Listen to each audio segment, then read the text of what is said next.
Welcome back to Encouraging Things. You guys might remember these little pair of shoes from a previous build. When I first saw these shoes, I thought to myself, those are some nice shoes, and I should do something with them. So we're going to, using this pile of bits.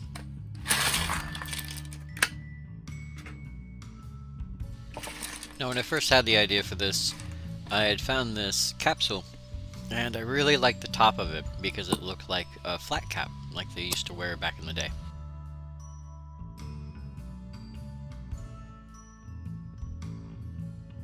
And I thought to myself, this combined with the shoes, being as floppy as they were, could make it look like a robo.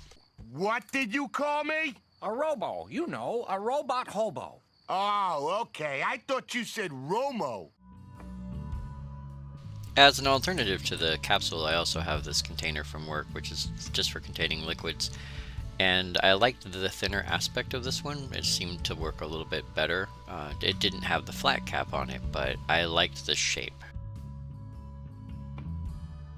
In order to get started to see how everything fit together, as I did in my last build, I took some blue tack and I started placing things on the capsule that I decided to go with initially, which was a thinner one, to see how everything scaled out and how I could get it to stand and look.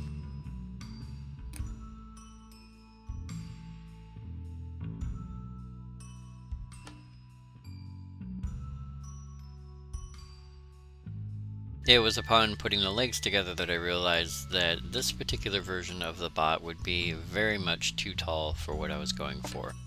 So in order to shorten everything up, I started off with the torso by cutting it in half.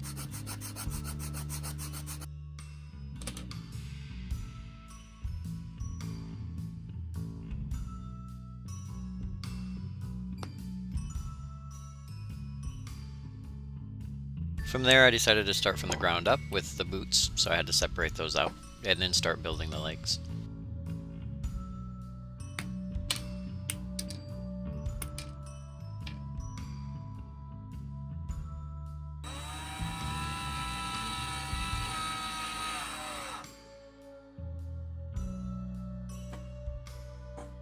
Since I wanted the robot to be in motion, I needed to build a base or a very basic diorama.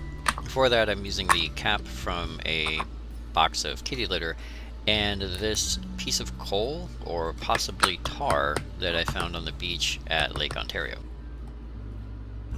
If anyone can identify whether this is actually coal or if it is just a ball of tar, let me know in the comments. Because I've never built a base specifically for any particular model that I built, as most are freestanding, I wasn't certain how to go about making the actual model fit to the base, so I decided to start from the boots and glue those down and then build the model on top of that. A decision I came to potentially regret later.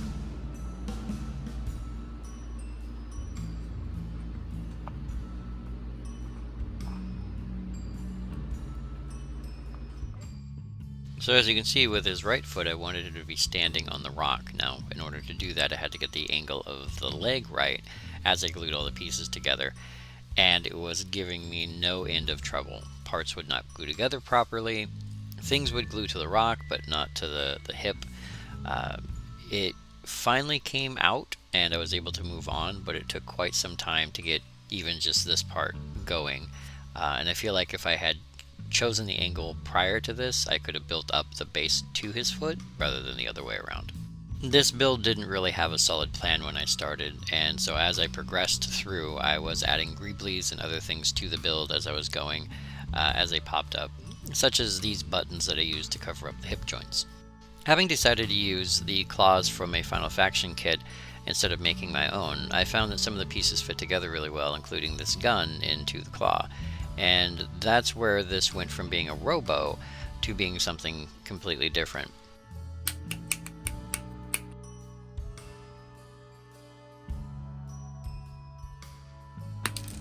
As I decided that I was going to make him a walking cane. And once again, this became one of those times where deciding to work from the base up was probably not the best idea. Although everything was being glued in place as I was making it, I was finding that certain things weren't fitting together very well. such as this arm I had made earlier with a retractable extension so that I could actually shorten or lengthen it to make it fit better, it still was having a hard time finding a connection between the body and the elbow of the arm I had just created. Even though many parts of the build started to change as I was putting things together, one thing I wanted to keep was the use of a single eye or camera in order for the bot to be able to see. For that, I started out with a googly eye, and I wanted to dissect it so that I could make something that looked more like a camera, using a few buttons that I had lying around with a couple of the greebly components that I'd been using for the rest of the build.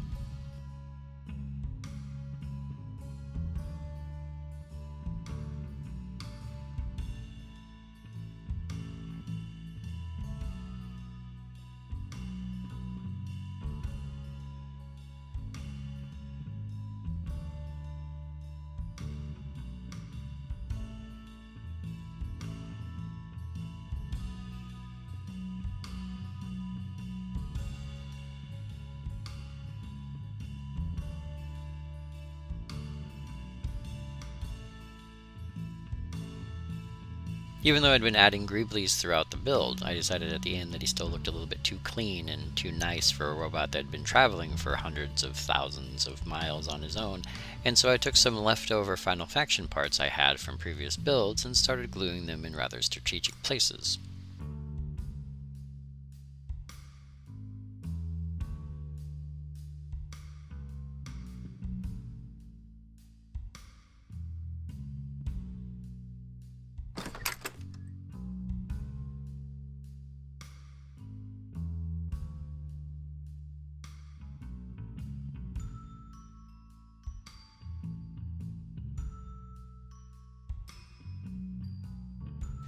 Even though throughout the build the design had changed from a robot hobo to a robot hiker, I still wanted him to have some kind of backpack, and although I had started out with something large, I decided to go with a smaller canister-style backpack in order for it to double as a battery pack and container, depending on your imagination. This particular one was taken from a Final Faction figure.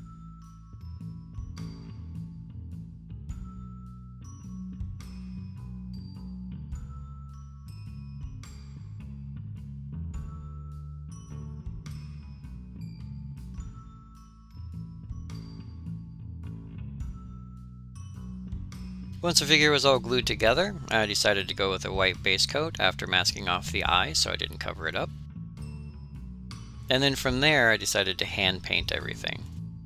Now initially the hand painting looks very clown-like, but I wanted him to have separate colored parts, something to show that he had been traveling and the parts that he had collected weren't from the same robot or weren't his to begin with. After that I used an alcohol ink wash to make him look a little bit darker, along with some rub and buff to show off some of the steel underneath the paint as it has worn off. So how did it turn out? Nothing like I had originally planned. My original plan was a robot hobo that was stumpy and short and carrying a little sack of something around with him, maybe even having a little pet next to him, like a tiny robot dog. And instead it came out as a very thin, tall robot hiker with a cane. In both builds, the boots were the main concern. The story in my head being that a robot, whatever its job was before, had stumbled upon or been given a pair of boots.